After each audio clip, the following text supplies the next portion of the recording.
Welcome to the VMJ Pod, where we feature industry experts, on the tools practitioners, and Video My Job customers to help you activate your employer brand strategy and EVP. In this episode, we are joined by Bryan Chaney, who is a global talent branding and attraction strategist with experience at some of the biggest names in tech. He currently leads internal communications and talent brand at Crunchyroll. In today's conversation, we will dive into Bryan's journey of building Crunchyroll's unique employer brand, his approach to creating a compelling EVP, and how he uses the right terms internally to actually get buy-in. We'll also discuss his hands-on experience with video storytelling, his go-to questions for Crunchyrollers, and also how he thinks about bringing their EB to life through other mediums like music. Let's get started. Now, for those who aren't familiar with your professional background, can you give us a quick overview of your career so far and maybe some key milestones? Sure. So the quickest overview is I have been doing this work for just over 20 years. I got into the recruiting business from a marketing background, and I would say never look back, but for the most part, never look back. And I've been trying to help people tell their stories about what value they're offering, about how to get people into a recruiting conversation, but also now more recently, how to overlap the experience that people are having with the conversations that recruiters are having, because those should sound a whole lot alike. And so for me, I've been in the financial world, I've been in startups, I've worked at a whole bunch of different types of places. But my goal is really to help the company understand and express the stories they have about their experience. Yes, I very much consider you a storytelling expert, and you have been a long time friend of us at Video My Job. We've had you on a few of our endeavors in the past. So before we kind of dive into what you're currently working on now at Crunchyroll and that nice little intersection between internal comms and talent brand, I'm keen to kind of just set the scene. So currently at Crunchyroll, what would you say makes your employer brand unique? Well, Crunchyroll is entertainment, and for those who don't know, Crunchyroll is anime, and a lot of people who experience anime, they do it in lots of different ways.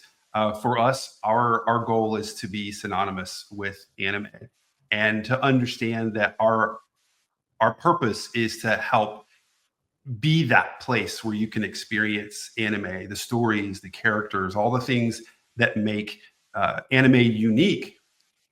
We can make it more accessible. We can help you get there.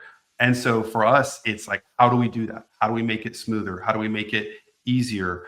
How do we make it even more enjoyable for people to experience those stories that they care about? So when you think about entertainment, there's like, okay, we have to build stuff that didn't exist. Okay, you're in streaming and you're doing all these things, and you've got all the other pieces, right?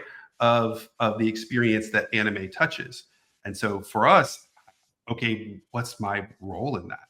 How do I actually help bring that to people? And one of the things that we first ask people is, what does anime mean to you? And so you get everything across the board from, oh, anime is amazing, and I live it and breathe it. And like I was talking to one candidate, and he was like, "Oh yeah, I'm looking at this poster that's in my apartment," and he was wearing a Dragon Ball shirt, and he's like talking about all these things, and it's like, "Oh, this is what anime means: connection. Anime means story. Anime means um, character, and it means a way to feel all these things that are important to me." And so you get everything from that all the way over to, actually, I'm not an anime fan. And we're like, great, you don't have to be an anime fan to work here. Obviously, like, it helps, but you have to identify with and appreciate and be a fan of the fan. So that means you have to know, okay, why is fandom important? What are the things that matter to the fans? Okay, we have to make sure that we're showing up for them. We have to make sure that we're making things accessible. We have to make sure that we are thinking about and serving those fans. We actually call it super serving the fans. because like it's an elevated level of service, and service is actually one of our values. So I think that's really important to know, like, where are you on the anime spectrum of like, hey, I'm aware, or, and actually that's actually one of the things that when I tell people where I work, you get everything from sushi, like that. I get that response from some people. They're like, really? You went into like, no, that's not what it is.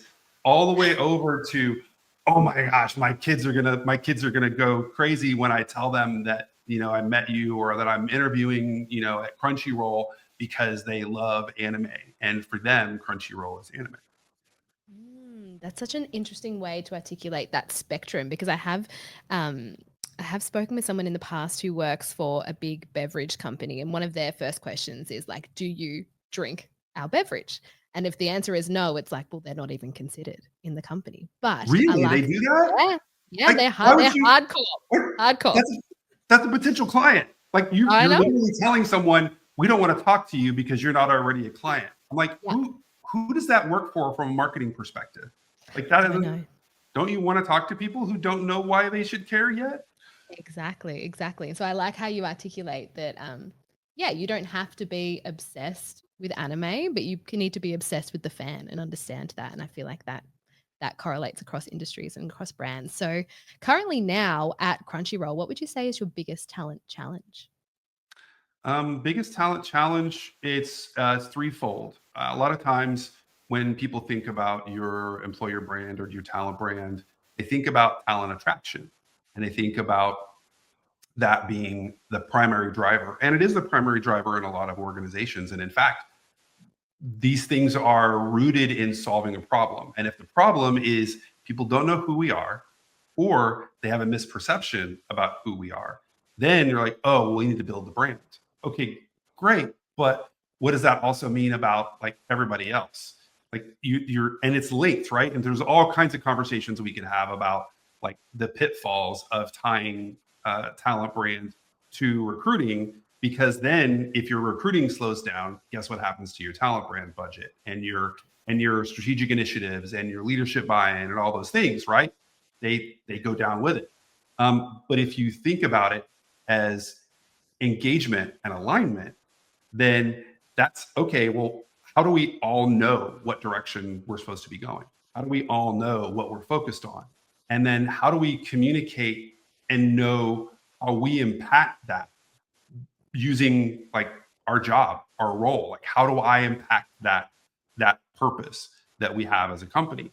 So engagement and alignment to that is for us even more important than talent attraction. Talent attraction comes along for the ride, but it's not in the driver's seat. And in previous, I'm just really curious, in previous roles that you've had, have you always had talent brand directly connected to recruitment? And this is your first position where it is more connected to engagement and alignment with that internal comms piece? It is. It's, and so like that's been an adjustment for me, because usually talent brand or employer brand and recruitment marketing, people call it all these interchangeable things that are connected, right? But it's like it's not necessarily the same thing. It's related to it. So for me, it's saying, okay, this is not only is this not directly tied to recruiting, although it's really, really important. And it's like recruiting is one of our biggest stakeholders as we think about how do we tell this story, how do we put these tools in the hands of recruiters so that they understand this message aligns with the experience that we're delivering. But when you think about where it sits, it is in the people org, but it's a peer to recruiting and not like reporting into the line of recruiting and talent attraction. Interesting. And so this year, I know we were chatting off air before. You have been on a journey to create a new EVP to really establish that alignment and engagement. So I'm really keen to understand what were some of the main steps that you have taken in the journey so far, because I know it is an ongoing process. Well, the first step in the journey was figuring out how you talk about it. Because if you tell people that you're working on your EVP, they're like, we're hiring an executive vice president. We're like, no, that's not it. So And so like, how do you say it in ways that have meaning internally? So the first step for us was to say, okay, what's our talent brand? How do we articulate it? What does it mean? Oh, well, it's really the stories about the experience that you're promising and the experience that you're delivering. So we started leaning into that language, and so we're like, okay, it's our talent brand. How do you reinforce a brand? Well, you promise something and then you deliver it, and then you do that consistently enough to where that's your reputation. And so that's I've way oversimplified it, but you get the idea. Is you have to actually tell somebody you're going to do something, show up and do it, and then you're building bricks in a wall. So you have to be able to do that over time. And so we're like, okay, well, what direction are we going now? This is what we're going to go achieve. These are the ways in which we're going to invest in our people and our experience and all those things. And so to do that, we actually had to do a lot of research. So we pulled about 10% of the company together, and we in one-on-ones and in focus groups, and we looked at survey data, and we pulled all those things, and some themes emerged as we were going through that process. We asked lots of questions. What brought you here? What keeps you here? What's really important to you? How do you explain what you do to your friends and family? And the words that they use were really important. And we had this 2002 called, and they said, yeah, do you want a word bubble? And we said, sure. But we looked at all of those things that popped up, and we're like, okay, what are the patterns? And the patterns were around what people could experience. So they were around, okay, who are you going to work with? Who are tell us about the people. How do you describe the people? And then the next piece was around the work itself. So what kind of work exists? Why is it cool? Why is it different? How is it challenging? And then the third part is really more along the lines of what's unique about Crunchyroll. And that's our opportunity. It's where we sit. It's like what's different about what's really special about being in the entertainment industry specific to anime and supporting this community of fans is, okay, how can we show up here in ways that people haven't shown up for the anime fan before? How do we build this? How do we support and really amplify this fandom in places where like it hasn't had that accessibility or that opportunity yet? So there's a lot of things that we're doing on the fly that we're building, but there's opportunity in that, inherent specific opportunity in working for a company like Crunchyroll within the anime space. So those three are the three things that stood out as far as the patterns and the themes that we found. And the interesting thing is not that, oh, this is like perfect and we wrapped it up in a bow, but it was, what are the things that we heard? Okay, what was the good? What was the bad? What were the things that we're actively aware of? What are the things that we might not be aware of that we need to work on? And we're invested to work on those specific things and say, okay, we're not only are these three things as part of our promises to the employees, we call them team members or Crunchyrollers. As far as our promise, what are the things that we do that make that true? And part of it is like, okay, what are the things that are easy to connect the dots on that exist today? And then what are the decisions that we're going to make going forward, knowing what's important? So it's not just like, let's put lipstick on this thing and figure out like what story we can tell, but also how do we take that information and use it to make decisions moving forward? If that's the experience that we're promising, how does that affect our decisions? How does that affect our priorities? How does that affect our budgets and our timelines for things if that's the experience that we're promising? I really like that framework of the people, the work you're doing, and what's unique. I think that's something that can be easily replicated for other people who are listening as well. I also liked how you were talking about the word bubble and coming up with themes. Themes is a very visual way to explain it. Where you said before that, you don't just want to put lipstick on it and figure out how you can tell the story. I'm actually keen to understand how you think you will tell the story now that you're moving more towards that activation piece with formats and channels and content assets off the back of all of this hard work you've been doing. Well, it is something that is in process right now, and we want to do it right. So the thing that we're doing is taking a breath and going, okay, now how do we express this? How does this show up? How does this feel real? Because we don't want it to just be that the lipstick on the bacon, right? We want it to actually show up and go, oh, that's I remember that thing. They told me that this was the promise, and then here it is showing up in this way, and then doing it consistently. And that means you got to create some content. You have to have some templates. You have to create some content. You have to capture some stories, and then you have to say, okay, let's now walk through the journey, the experience that the employees go on. And you say, how can we take this and apply it? And that's the hard work. So not to make it, daunting or intimidating, but launching a talent brand is I would say at most half the battle. It has to feel real. It has to be embraced. It has to live. It has to be reflected in the words of your employees, the people who are actually experiencing it. Then you need to use it to go make stuff real. You have to go then help it show up in the ways that impact that experience. Also, specifically, if what you're talking about is measurably different than what people think is happening. And so that's also where you get into a little bit of aspiration. A little bit of aspiration, I think, is good because you want to say, hey, things haven't been perfect, right? Let's acknowledge that Kaizen is one of our values. We are constantly iterating and trying to improve and make things better.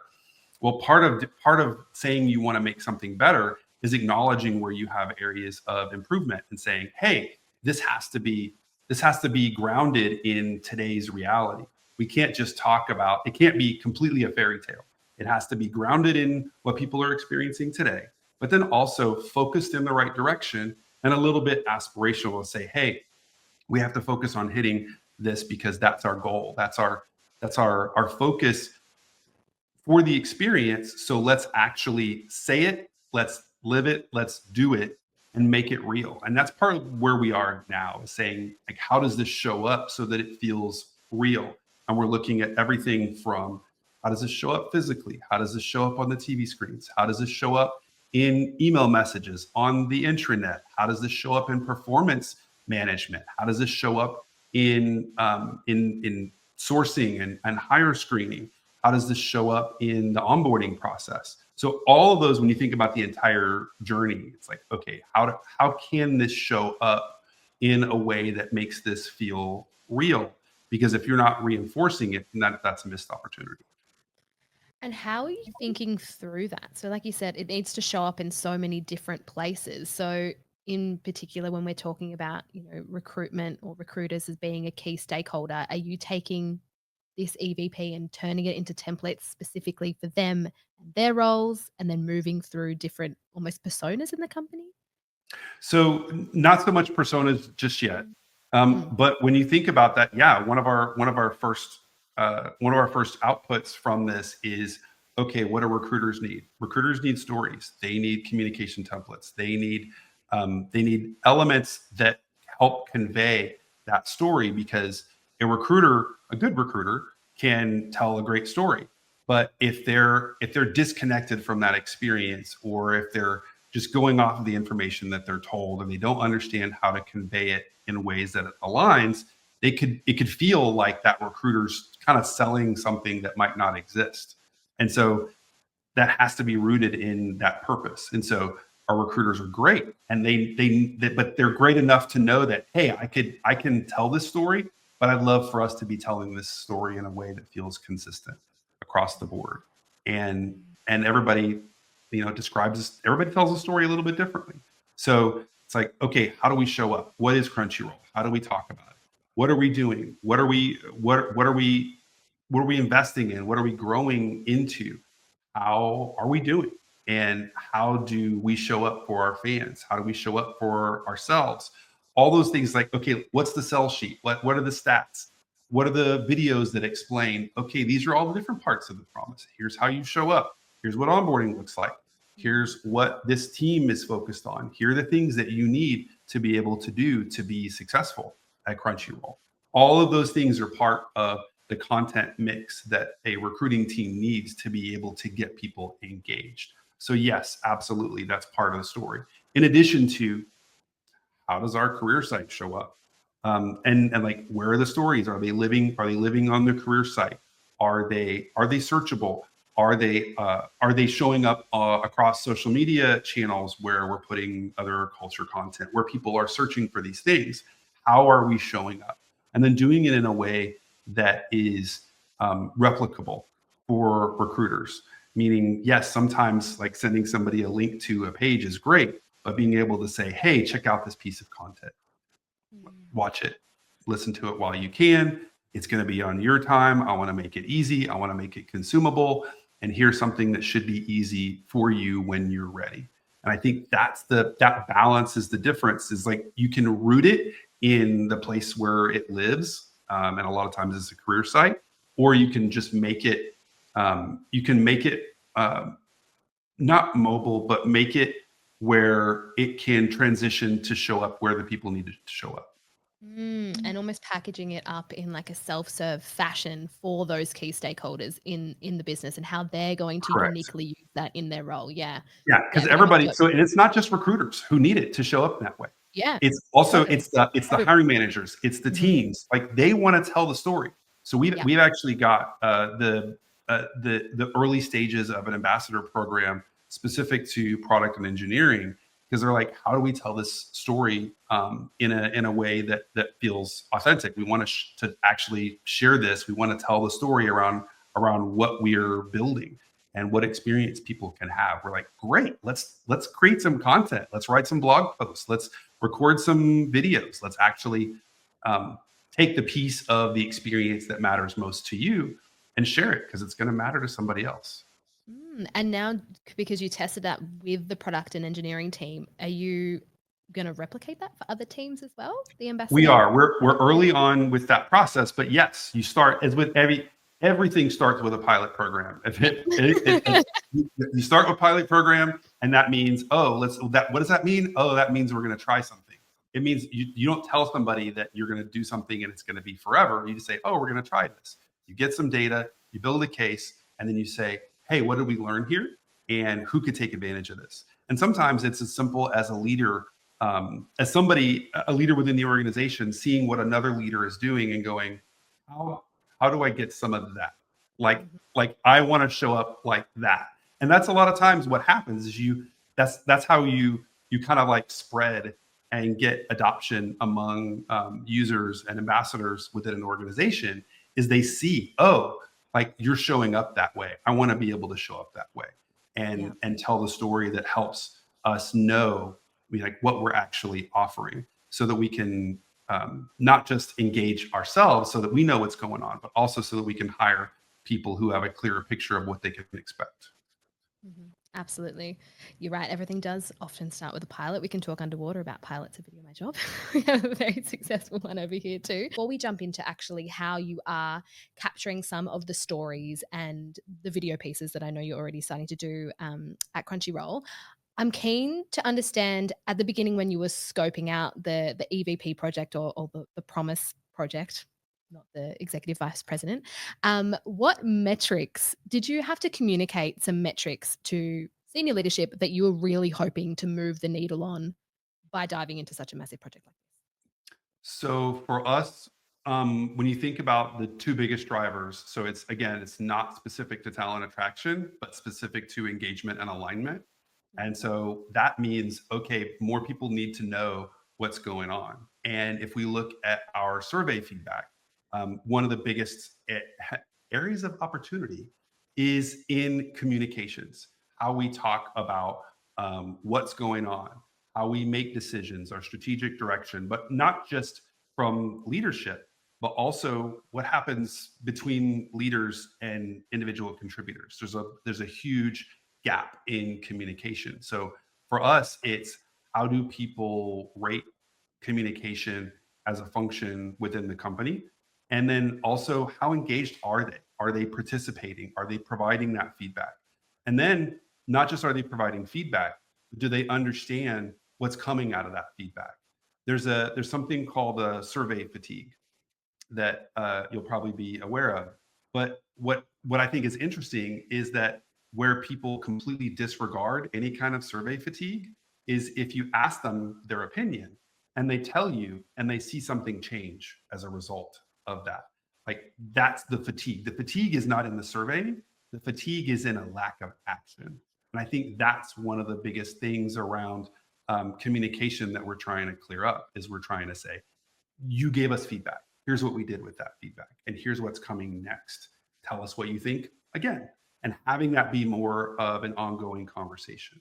And I think that's also one of the things is understanding that, you want a culture of feedback, whether that's between a manager and an individual contributor, whether that's between a broad employee base and individual team or function leaders. You got to have that feedback and you have to be able to do things that show that you're listening. And finally, just on to wrap up this EVP topic, is there any advice that you would give to someone looking to build or revise their EVP? Biggest tip on how to start an EVP process, how to start the research is make sure the right people are in the room when you're having the conversation, because you have to say who's going to have to be my stakeholder, who's going to have a say in this, who needs to know that this is happening, that can then raise flags along the way to say, oh, have you thought about this, how is this going to be used, like making sure that that group of people at the beginning is the right group of people based upon the outcomes and the success measures. And I think it sounds really, really basic to say that, but saying who needs to be in the room, and it doesn't have to be, oh, the chief so and so, and like who fundamentally knows how this story is lived and breathed. Is it an HR person? Is it a marketing and brand person? Is it workplace? Is it operations, depending upon your business? Like okay, where do the pockets of where do the high volume pockets live? Like biggest groups of employees, right? Like who needs to know that this has to resonate? And making sure that those people aren't necessarily in the room as decision makers, but they're in the room to be informed and to help influence the direction along the way, knowing what's coming out on the other side. I think that's the biggest tip that I can give is have that conversation to make sure those people are in the room at the start. Absolutely. And if you get that right at the beginning, then you're set up for success for the rest of the project. Allegedly, yes. Let's hope so. Awesome. Now, Bryan, you have said before that, hearing stories is the best part of your job and you love that component. So I'm really keen to dive into this. A little while ago, I know that you ran a series of video shoots as well to start collecting stories from the Crunchyroll team members. And, before we were talking about how you can best package up this content in a self-serve fashion. At Video My Job, we have something called Story Feed, which is our kind of tech solution to enable people to do that themselves and self-serve in a way that is relevant for the person that the video is for. But taking a step back, let's talk about what you actually did to plan and execute for this video content project. Who did you choose to interview? And let's start with, how did you get them to actually participate in the beginning? So we want to make sure that again, with the right people in the room, we want to make sure that, hey, that number one, that the stories that we capture are reflective of the organization at large, or at least reflective of the function that they're representing. So we're like, okay, let's make sure this is balanced. Let's make sure it looks like the organization. Let's make sure that, okay, we've got tenure, we've got all the factors represented. We're like, okay, is this balanced? Yes, we could have people who look an awful lot like each other show up and do this, but is that really what the organization looks like? And depending upon what country you're in, that might be a foregone conclusion. But where we can, we say, okay, let's make sure that we have balance, not only for the things that you can see, but the things that you can't see. So let's look at tenure. Let's look at expertise. Let's look at all these different aspects and say, are we telling a complete story? So we start there. That's that's not the hard part. The hard part is then going through and saying, okay, manager, we would love to capture a story with your team member. This is what it looks like. Here's an example, and here's what we get out of it. And the manager has the option to say, oh, okay, great, yeah, do that. Or actually, I don't want you to have this conversation because like this is recognition for a lot of companies. Getting stories in this way is one of the biggest forms of recognition that somebody will experience. And I think like that's this delicate balance. So a manager could say no, manager will, most of the time a manager will say yes, and then they might ask a clarifying question. But then that's not even the hardest part. The hardest part is then we go to the actual person and we say, hey, we talked to your manager. We'd love to share some of your story. There's something unique there that we would love to capture and share with other people.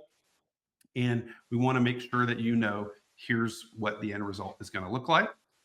And we are motivated to make sure you look and sound good and can help you show up well.